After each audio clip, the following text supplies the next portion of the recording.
Comment concilier travail et libido? Bonjour à tous et à toutes, Bertrand Barret, content de vous retrouver pour une nouvelle vidéo. On va parler aujourd'hui de sexualité et comment trouver un juste équilibre entre votre vie professionnelle et votre vie personnelle et plus particulièrement votre sexualité dans la vie privée face au travail qui vous perturbe de plus en plus. Alors tout d'abord, pour ceux qui ne me connaissent pas, je m'appelle Bertrand Barret, je suis coach professionnel certifié, sexothérapeute et thérapeute de couple. Donc je reçois des hommes, des femmes, des couples dans le 77 à Montévrain et également sur La Rochelle en Charente-Maritime dans le 17. Donc bien je constate que de plus en plus d'hommes principalement qui viennent au cabinet expriment des difficultés de libido.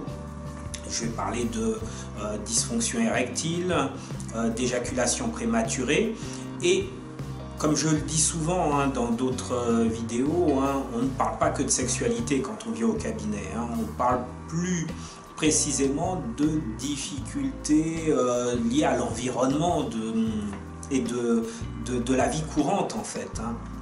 Et je me rends compte que le travail a un gros impact. Alors je vais vous donner les points qui font qu'il y a un vrai impact sur la sexualité et puis vous donner quelques solutions, en tout cas quelques astuces qui peuvent vous permettre de prendre du recul par rapport à cela. Mais juste avant, je vous invite à liker d'ores et déjà cette vidéo et à la partager au plus grand nombre et à vous abonner également à ma chaîne YouTube.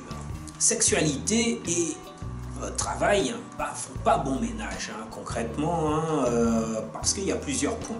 Déjà, il y a un élément positif au démarrage, c'est je m'éclate au boulot.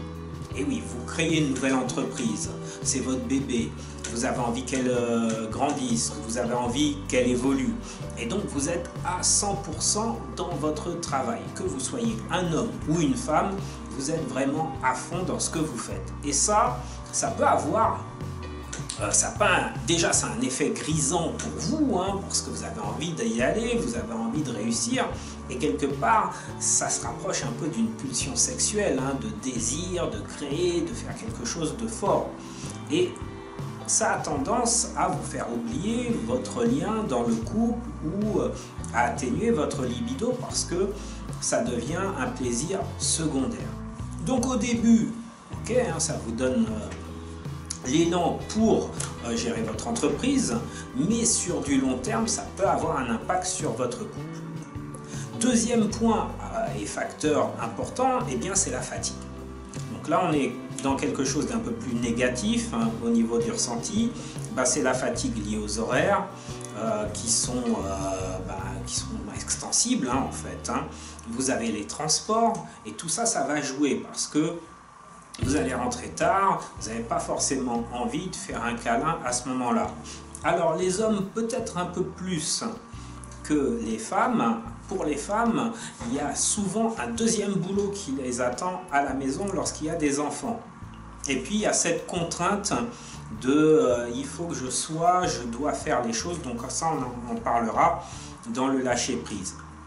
Mais tout ça mis bout à bout fait que le désir il a tendance à s'estomper un petit peu. Autre point, impossible de lâcher prise. C'est ce dont je vous parlais tout à l'heure, il faut, je dois.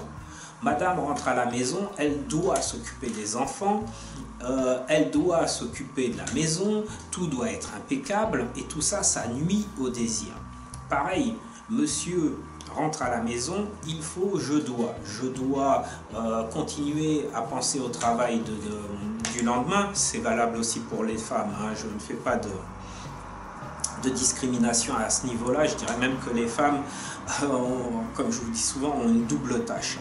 Donc tout ça, ça joue, il faut, je dois assurer, on m'a donné une mission, un chiffre d'affaires à réaliser, il faut que j'assure. Donc la personne rentre à la maison mais n'arrive pas à décrocher de cette mission, de cet objectif à atteindre. Ou lorsqu'il y a des pressions, des difficultés avec des salariés, avec un chef, à ce moment-là, le lâcher prise est impossible. Il n'arrive pas à déconnecter du travail et ça a un vrai impact. Troisième chose, très liée, hein, c'est la surcharge mentale. Eh bien, vous devez vous occuper de la famille, il y a le boulot, et parfois, et ça c'est déjà pas mal quand vous voulez vous occuper de vous, peut-être aller au sport, ou moins agréable aller chez le médecin, faire de l'administratif, etc.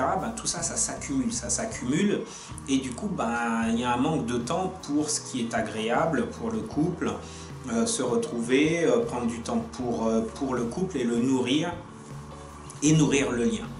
Donc, troisième élément, encombrant. Ensuite, quatrième élément, il y a la limite du burn-out. C'est-à-dire que c'est difficile, je suis fatigué, je le ressens, j'ai mal au dos, je me sens pas bien, je suis bloqué au niveau de la nuque, tout ça, ça joue, mais voilà, comme je peux encaisser, je peux encore encaisser, donc je dois, s'accumule avec la charge de travail, avec la fatigue, avec le planning qui se remplit, et là on arrive limite au burn-out, c'est-à-dire que c'est le corps qui vous envoie des messages et ça joue, votre sexualité est un élément d'alerte, pour vous messieurs, vous bandez plus. Pour vous mesdames, vous avez plus de désir, vous mouillez pas, c'est pas top. Faut dire les choses comme elles sont, pas de désir, pas d'envie de câlin ou quoi que ce soit, et voilà. Et tout ça, ce sont des éléments d'alerte qui peuvent signifier qu'il y a peut-être un début de burn-out qui est là et qui se cache. Donc prenez soin de ça, faites attention à tous ces éléments. Donc voilà, ça vous fait 5 points sur lesquels je vous invite à être extrêmement vigilant. Comment vous vous sentez ? Depuis combien de temps vous n'avez pas échangé avec votre compagnon ou votre compagne dans un restaurant?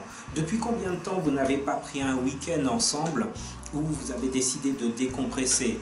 Et si financièrement c'est pas ça, depuis combien de temps vous n'avez pas tout simplement fait une promenade ou un jeu de société à la maison? Vous avez éteint la télé et voilà, vous profitez des bons moments pour juste discuter. Et vous ne discutez pas du boulot. Vous ne discutez pas, si vous avez des enfants, de l'administratif, des choses pesantes. Depuis combien de temps n'avez-vous pas fait cela? Je vous invite à réfléchir à tout cela. Si vous avez constaté que tous ces éléments sont présents dans votre vie, eh bien je vous invite à répondre au sondage que j'ai mis sous cette vidéo afin d'avoir un coaching personnalisé. Je vous appelle, on fait le point sur votre situation et en individuel, on rentre dans un processus de coaching.